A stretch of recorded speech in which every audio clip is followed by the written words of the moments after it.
चट्टानमा खाना बलियो जग्गा लगाई तिमी स्थिर बना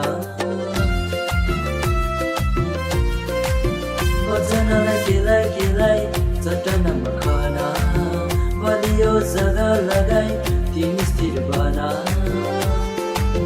समातिलो आत्मामा परिपक्व विश्वासमा प्रभुकारी जीवनमा परशु समाचारमा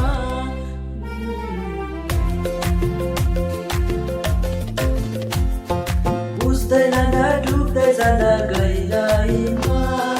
आज धेरै ज्योति पाउँछु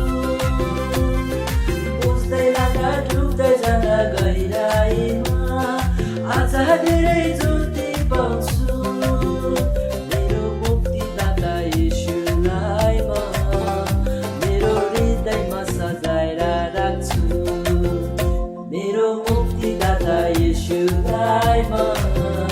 मेरो जीवनमा धारण गर्छु बुझ्दै लाँदा डुब्दै जाँदा